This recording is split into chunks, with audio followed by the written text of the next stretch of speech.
Hello दोस्तों, स्वागत है आप सभी का हमारी एक और नई वीडियो में। आज की इस वीडियो में हम एक मोस्ट इम्पोर्टेंट क्वेश्चन को लेके आए हैं जो क्लास 10th बोर्ड एग्जाम 2023 के लिए बहुत ही ज़्यादा मोस्ट इम्पोर्टेंट है। ये क्वेश्चन है वर्ड प्रॉब्लम है। इस तरह के क्वेश्चन एग्जाम में आना ही आना तय है, ठीक है। तो आप इस तरह के जितने भी क्वेश्चन हैं उनको आप अच्छे से तैयार कर लें। तो आज हम एक मोस्ट इम्पोर्टेंट क्वेश्चन को सॉल्व करेंगे जो वर्ड प्रॉब्लम पर आधारित है और क्वेश्चन पर आधारित है, ठीक है। तो हम इसको सॉल्व करेंगे, तो आप इस वीडियो को पूरा देखें। अगर आप इस वीडियो को पूरा देखते हो तो आपको बेनिफिट होगा। अगर आप वीडियो को बीच में स्किप करके जाते हो तो आप अपना ही नुकसान कर बैठोगे, ठीक है। तो चलिए बिना देरी की वीडियो को शुरू करते हैं। और आप हमारे चैनल पर नए हैं तो चैनल को सब्सक्राइब कर लें। तो चलिए सबसे पहले हम क्वेश्चन को पढ़ते हैं। क्वेश्चन है 5 वर्ष बाद जैकब की आयु उसके पुत्र की आयु से 3 गुनी हो जाएगी। 5 वर्ष पूर्व जैकब की आयु उसके पुत्र की आयु की 7 गुनी थी। उनकी वर्तमान आयु क्या है, ठीक है। इसमें जैकब की आयु और उसके पुत्र की आयु बताना है, ठीक है। तो इसमें देखिए हमें 5 वर्ष बाद की बात हो रही है और 5 वर्ष पूर्व की बात हो रही है। हमें इसमें वर्तमान आयु पता है नहीं पता है, तो हम क्या करेंगे, उनकी वर्तमान आयु पता करेंगे। उसके बाद ही हम इस क्वेश्चन को सॉल्व कर पाएंगे। क्योंकि देखिए जो इस तरह के क्वेश्चन है, क्योंकि इस तरह के क्वेश्चन होते हैं, ठीक है। हमें क्या करना है, जैकब की आयु बताना है और उसके पुत्र की आयु बताना है। तो आप क्या जैकब की आयु बता सकते हो? नहीं बता सकते। जब तक आप उसके पुत्र की आयु नहीं निकालोगे तब तक आप उसके जैकब की आयु नहीं निकाल सकते हो, क्योंकि जो जैकब की आयु है उसके पुत्र के आयु से संबंधित है, ठीक। एक एग्जाम्पल लेते हैं, ए की आयु बी की आयु से 2 गुनी है, ठीक है। तो जब तक आप बी की आयु नहीं निकालोगे तब तक आप ए की आयु नहीं निकाल सकते हो। जैसे कि यहाँ पर देखिए ए की आयु बी की आयु से 2 गुनी है, ठीक है। तो जब तक हम बी की आयु नहीं निकाल लेंगे तब तक हम ए की आयु नहीं निकाल सकते हैं। जैसे कि हम मान लें, अगर बी की आयु मान लें 6 वर्ष, ठीक है। बी की आयु 6 वर्ष मान लें, तो देखिए ए की आयु बी की आयु से 2 गुनी है। तो हम क्या करेंगे, बी की आयु की 2 गुनी कर देंगे। तो 6 दूनी 12, तो ए की आयु 12 वर्ष निकल आएगी, ठीक है। जब तक हम दूसरे की आयु नहीं निकाल सकते तब तक हम पहले की आयु नहीं निकाल सकते हैं। इस तरह से ये क्वेश्चन सॉल्व होते हैं, ठीक है। तो आइए अब हम क्वेश्चन को सॉल्व करते हैं। देखिए सबसे पहले हम लिखेंगे यहाँ पर हल, ठीक है। हल लिखते हैं, उसके बाद हम क्वेश्चन को सॉल्व करेंगे। क्वेश्चन बहुत ही ज़्यादा ईजी से समझाऊंगा। तो चलिए अब इसको सॉल्व करेंगे। तो सबसे पहले हम क्या करेंगे, हम एक टेबल बना लेंगे। तो चलिए हम एक पहले टेबल बनाते हैं। देखिए हमने इस तरह से एक टेबल बना ली है, ठीक है। यहाँ हमने लिखी है जैकब की आयु, यहाँ हमने लिखी है उसके पुत्र की आयु जो है वर्षों में, ठीक है। अब देखिए अब हम सीधी क्वेश्चन को पढ़ते हैं। ये क्वेश्चन में पूछा गया है, सबसे पहले उनकी वर्तमान आयु नहीं पता है तो हम क्या करेंगे, उनकी वर्तमान आयु मान लेंगे, ठीक है।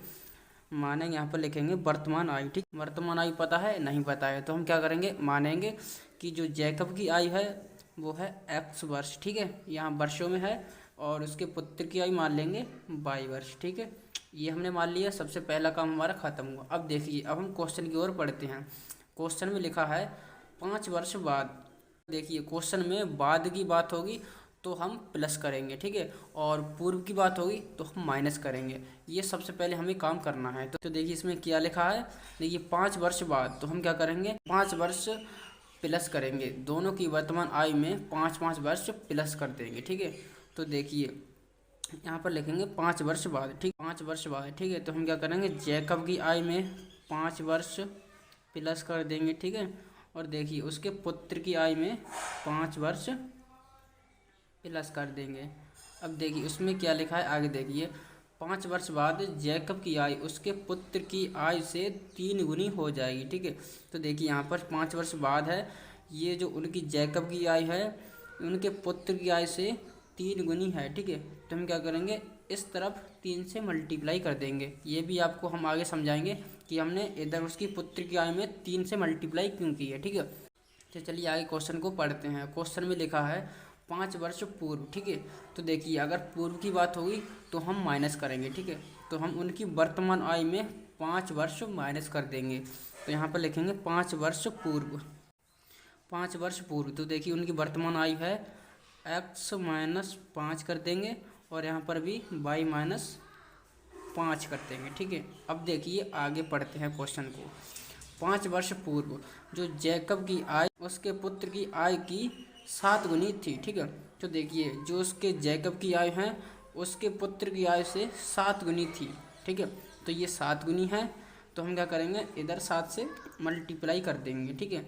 अब हमने पूरा क्वेश्चन को बना लिया है। अब हम क्या करेंगे, इनको आगे सिर्फ इक्वेशन बनाना है और इसको सॉल्व करना है। तो इस तरह से हम एक टेबल बनाएंगे और हम मान लेंगे उनकी वर्तमान आयु है एक्स वर्ष जैकब की और उसके पुत्र की आयु है वाई वर्ष, ठीक है।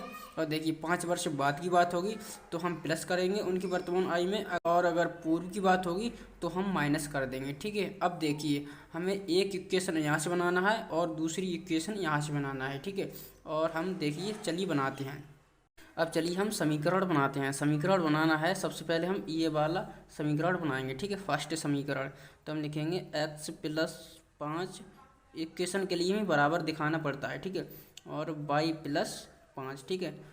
तो देखिए हमने इधर 3 से मल्टीप्लाई क्यों किए, 5 वर्ष बाद उसके पिता थे वो 3 गुनी थे, ठीक है। तो ये पहले से 3 गुनी है, ठीक है। जब हम इसको बराबर करेंगे तो हम इसमें भी 3 से मल्टीप्लाई कर देंगे, ठीक है। अब हमारा जो समीकरण है वो संतुलित हो गया, यानी कि बराबर हो गया है दोनों तरफ, ठीक है। तो इसलिए हमने 3 से मल्टीप्लाई इधर की उसके पुत्र की आयु में, ठीक है। तो हमें देखिए एक समीकरण मिल चुका है। तो हम क्या करेंगे, इसको और ज़्यादा सॉल्व कर लेंगे। देखिए x+5 बराबर 3 से अंदर मल्टीप्लाई कर देंगे, 3y + 3 पंजे 15। अब देखिए 3y को हम इधर लेके आएंगे, x - 3y, और देखिए 15 हैं। अब देखिए 5 को हम इस तरफ लेके आएंगे माइनस के 5। तो देखिए x - 3y बराबर 15 में से 5 जाएंगे तो यहाँ पर बचेंगे 10। तो देखिए एक समीकरण हमें ये मिल चुका है, फाइनल समीकरण। अब देखिए हम दूसरा समीकरण बनाते हैं। दूसरा समीकरण है x - 5 बराबर y - 5, ठीक है। y - 5 यहाँ पर y है। अब देखिए y - 5 है। अब देखिए हमने इसमें 7 से मल्टीप्लाई इसलिए की है क्योंकि जो उसके पिता हैं वो पहले से 7 गुनी हैं। जब हम इसको बराबर करेंगे और हम उसके पुत्र की आयु में 7 से मल्टीप्लाई कर देंगे, तो इस प्रकार से अब ये समीकरण बैलेंस हो गया है। तो उसके पुत्र की आयु में 7 से मल्टीप्लाई करनी पड़ी ताकि ये समीकरण बैलेंस हो जाए, ठीक है। तो अब चलिए इसको आगे सॉल्व कर लेते हैं। यहाँ पर देखिए x - 5 बराबर अंदर मल्टीप्लाई कर देंगे 7 से, 7y - 7 पंजे 35 होते हैं, ठीक है। अब देखिए 7y को हम इधर लेके आएंगे, x - 7y हो जाएगा बराबर माइनस के 35, और देखिए जब माइनस का 5 है इधर जाएगा तो ये प्लस का 5 हो जाएगा, ठीक है। इसको सॉल्व करेंगे, x - 7y बराबर देखिए माइनस के 35 प्लस 5 को जब सॉल्व करेंगे तो देखिए माइनस के 30 बचेंगे, ठीक है। अब देखिए हमें दूसरा समीकरण ये मिल चुका है। अब हम क्या करेंगे, पहले समीकरण को और दूसरे समीकरण को हमें सॉल्व करना है और x और y की वैल्यू निकल आएगी। इस तरह से हमें पता चल जाएगा कि उसके पुत्र की आयु और उसके पिता की आयु, ठीक है। अब हम क्या करेंगे, इसके समीकरण को सॉल्व करने के लिए हमें प्रतिस्थापन विधि का प्रयोग करेंगे, ठीक है। तो चलिए करते हैं। सबसे पहले हम लिखेंगे प्रतिस्थापन विधि। प्रतिस्थापन विधि में देखिए हम क्या करेंगे, समीकरण 1 से x की वैल्यू निकाल लेंगे, ठीक है। तो चलिए निकालते हैं x। अब देखिए अगर हम x की वैल्यू निकालें, ये है, अगर हम x की वैल्यू निकालते हैं तो x को हम एक तरफ रखेंगे, बाकी जो पद होंगे उसको हम दूसरी तरफ रवाना करेंगे। तो चलिए जब हम माइनस के 3y हैं, जब इसको इधर लेके आएंगे तो देखिए प्लस का हो जाएगा, ठीक है। तो यहाँ पर बचेगा 10 और प्लस 3y हो जाएगा, ठीक है। तो हमने देखिए इसको हम समीकरण थर्ड नाम दे देंगे, ठीक है। अब हम क्या करेंगे, जो x की वैल्यू है वो समीकरण 2 में रखेंगे, ठीक है। तो चलिए रखते हैं, यहाँ हम लिख देंगे x का मान समीकरण 2 में रखने पर। देखिए x का मान समीकरण 2 में रखने पर, ठीक है। चलिए रखते हैं, समीकरण 2 है हमारा। देखिए x - 7y। अब देखिए x की वैल्यू हम ये वाली रखेंगे, जो x की मान हम निकाले थे 10 प्लस 3y, ठीक है। अब देखिए x का मान हम रख चुके हैं, अब माइनस के 7y बराबर माइनस के 30, ठीक है। माइनस के 30 आगे सॉल्व करेंगे। देखिए प्लस के 3y माइनस के 7y, इसे सॉल्व करेंगे तो माइनस के 4y, ठीक है, बराबर माइनस के 30 हैं। और देखिए ये 10 प्लस का है, जब हम इसको बॉर्डर के इस पार लेके आएंगे तो ये प्लस का है माइनस का हो जाएगा, माइनस के 10 माइनस के 4y बराबर माइनस के 30, और माइनस के 10 माइनस के 40, माइनस से माइनस कैंसिल आउट, ठीक है। और देखिए 4y के पास में मल्टीप्लाई में है, जब इसको हम बराबर से इस तरफ लेके जाएंगे तो ये डिवाइड करेगा, तो y बराबर 40 डिवाइडेड बाई 4, ठीक है। 4 से डिवाइड करेंगे तो 4 धाम 40, y की वैल्यू इजीली 10 निकल के आई है। अब देखिए वाई की वैल्यू निकल आई। अब हमें क्या करना है, एक्स की वैल्यू भी निकालना है। तो एक्स की वैल्यू के लिए हम क्या करेंगे, वाई का मान है समीकरण थर्ड में रख देंगे, तो यहाँ से हमें एक्स की वैल्यू निकल आएगी। ठीक है, तो चलिए यहाँ हम वाई का मान रखते हैं। तो हम देखिए यहाँ पर जगह नहीं है, देखिए हम यहाँ पर कर देते हैं इसको। ठीक है, तो यहाँ हम रख देंगे वाई का मान समीकरण थर्ड में रखने पर।